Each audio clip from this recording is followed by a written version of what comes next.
This screening or this vetting process began just about a year ago only. Earlier it was done in an informal way with but of late we have all policies proposed by the government, screened by the Gross National Happiness Commission against the various indicators that contribute to the creation of the enabling environment.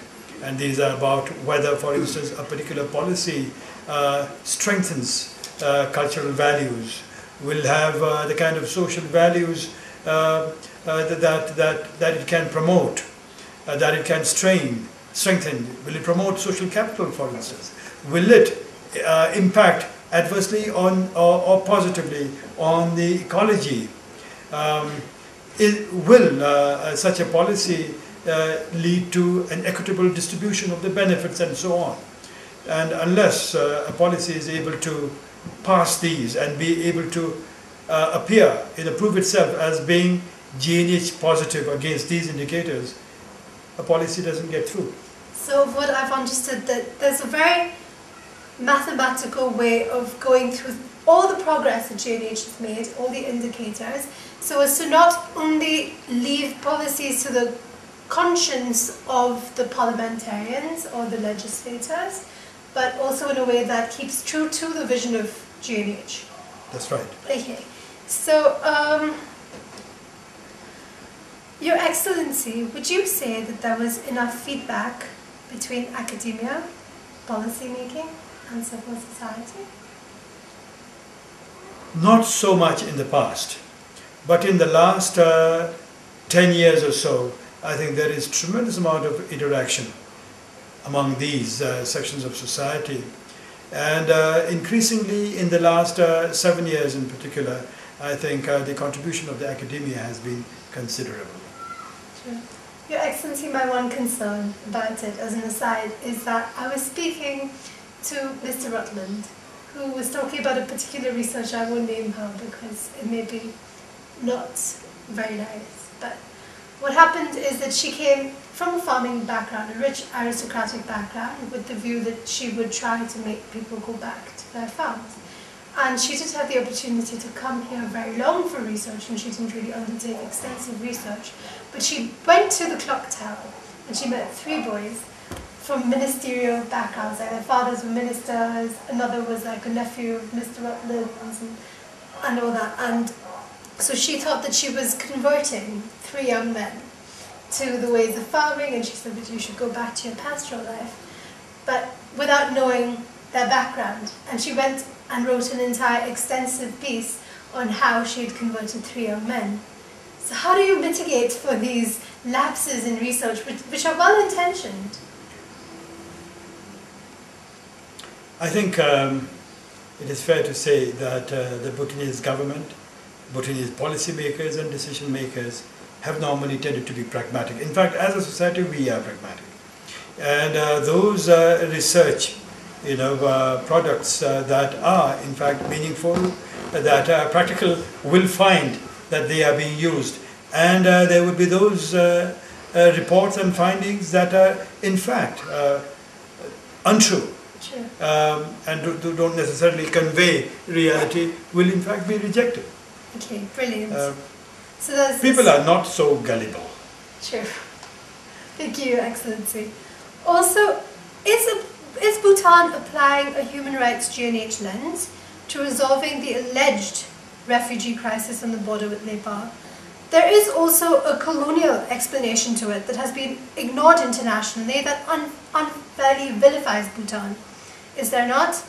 And what is the Bhutanese perspective? The Bhutanese perspective of the so-called refugee situation is one where we consider the people, the congregation of people in the refugee camps in Nepal as a the entire situation as a humanitarian one. Yeah. And whatever be the reasons that led to their congregating in the refugee camps, are reasons that are essentially beyond their control. Sure. It's poverty, it's economic deprivation, of course, it's insecurity, it's political insecurity. It has also a lot to do with environmental degradation and these people being rendered refugees by the degrading environment. And so they are in this humanitarian situation, and we feel tremendous empathy towards them, and we would like to see the problem being resolved, and we are very thankful that the international community has come to their help, since Bhutan and Nepal have not been able to find a durable solution. Both are poor countries, and both lack the capacity. So in the meanwhile, the international community has come in with a very tangible and durable solution in terms of offering resettlement in third countries. So many have been settled, and Nepal and Bhutan will now continue with our discussions on how we can deal with the residual population. What I really admire about Your Excellency is that you've expressed compassion and empathy for the suffering of the people without getting into the politics of it. And that's very important. But at the same time, there's been a gross misunderstanding, because I spoke to someone who has been involved with the problem. And he said that it isn't exactly how it's said, well, that this is one of Bhutan's great humanitarian shortcomings or abuses, if you will. But there has also been, from the very beginning, there's been a sort of mismanagement of the situation which needs to come to light, like the establishment of the refugee camp without a UN mandate, the porosity of the camp in that many people from Nepal and Bhutan went to it, and many people who weren't a part of Bhutan claiming citizenship, which is a huge cost to the government, despite their suffering, which everybody can relate to. And that this problem needs to be solved in a way that brings to light the shortcomings from all three perspectives, the UN, Bhutan and Nepal, in order to arrive at a fair solution, as opposed to labelling it as Bhutan's humanitarian crisis. Would you agree with that? Yes, I do. Do I have a fair Thank you. understanding? Yes, I think you have a very good understanding. Okay, great. Thank you. I'm not going to go into the colonial dimension of it. Okay. Your Excellency, like Mr. Chibber said, the Assistant UN Secretary General, democracy was, or did you say it? Democracy was a gift bestowed on the Bhutanese people. But in many ways, it was a gift that they weren't, understandably, having studied democracy promotion at a very small level, they weren't really prepared for. So what happened is, I've been told that whereas differences, socioeconomic differences and other differences in other countries produced parties, here political parties have produced differences. So, for instance, a friend of mine who was interning with the Center of Media and Democracy Promotion with UMPEC said that at these focus groups she would talk to youth who said if they had the money and the time they would escape elections, because it was creating huge divisions within their families, because you have their parents saying you should vote for this one, or if people knew who they were voting for, because Bhutan's so interconnected, that they would have a lot of strife between them and their neighbours, and suddenly there was this bipartisan thing. So how can Bhutan overcome this, and what is your assessment of this situation? It was very sad to see families and communities being divided. And I think the parties can prevent this from happening. I think some of us have gone out of our way to create this polarization, this division senselessly, and without this kind of, they were very insensitive to this. They didn't realize what they were doing when they were in fact creating conditions for things like this to happen. What we have done, however, rather what I did during the campaign, for instance, is to tell the people that a good democracy, a good democratic culture, a good voting culture should be one where no one needs to know as to who you're voting for. Sure. Or for which party you're voting for. You needn't even say this to tell your wife, tell your spouse, tell your children. You know, you should discuss politics. You should discuss the agenda and the manifesto of the various parties. But once that is having done that once, you should be able to, you know, have this understanding whereby very respectfully you stay away from inquiring into who the member of the family or the member of the community has voted for. There is no need to do this. So I feel this is one thing that we need to advocate. And then second is that difference of opinion is something to be respected, and that difference of opinion should not become a cause for divisive cause. You should respect it. And so I have gone out of my way to explain this to the people. And then finally, after the elections, what we did was to again appeal to the people and tell them that, look, what has happened during the electoral process was necessary. It is part of democracy to be engaged in exercising one's will, even if it comes to the displeasure at the cost of somebody else's feelings. But now that that's been done, now that you have fulfilled your responsibility, it is time to forget. Sure. You know, your positions. That was of the past. And now you have to know that whether you voted for this government or not, it is a government that will serve you. And that is it. Okay.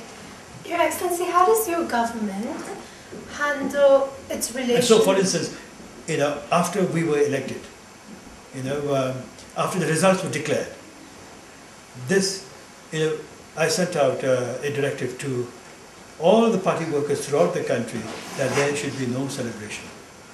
And there was no celebration.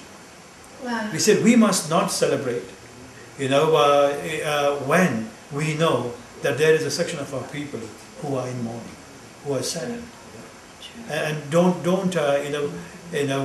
deepen their wound and their hurt. This is time for healing.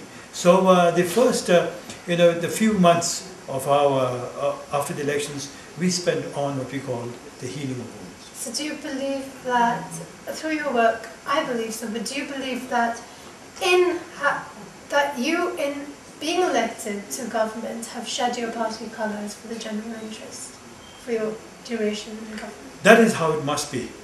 I think a government, once a party once elected to power, once a cabinet has been formed, at least the members of the cabinet, the leaders in government, must shed their party affiliations, in fact, in an emotional and in a mental sense, and transcend party politics in their action and in their policy.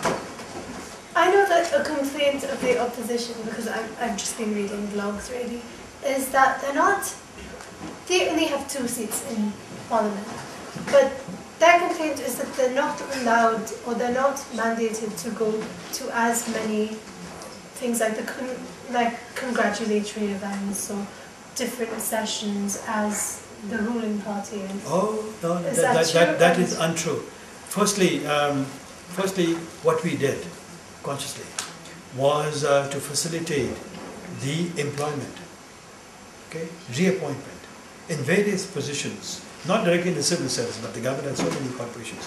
We ensured that they are all re-employed. Okay. We could have come in. This is a precedent-setting period.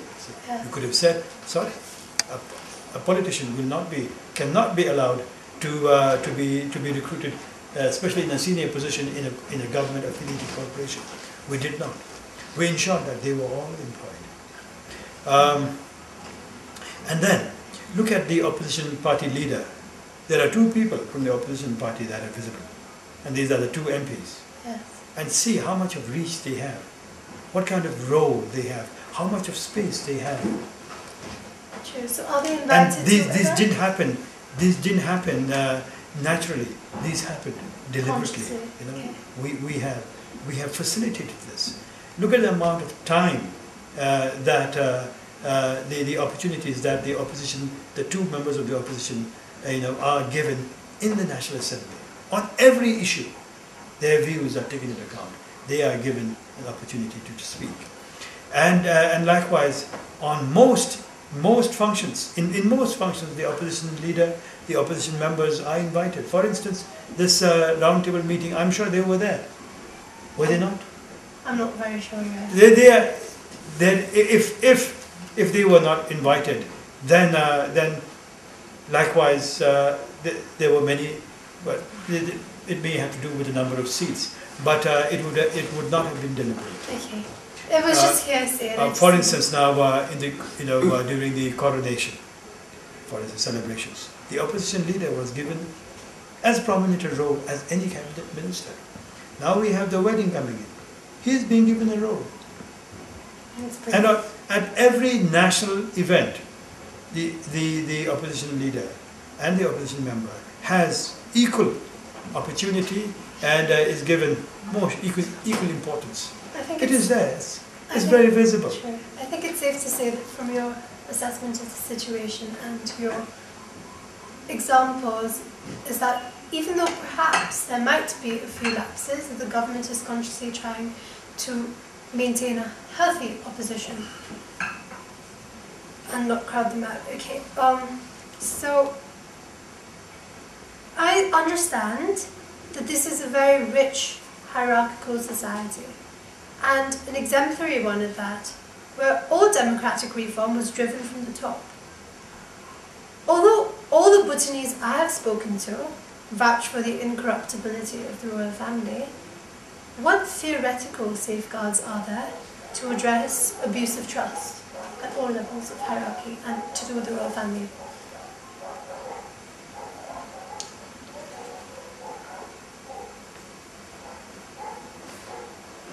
Firstly, the Constitution makes very clear who, in fact, constitute members of the royal family. And it is very restricted, very limited. And secondly,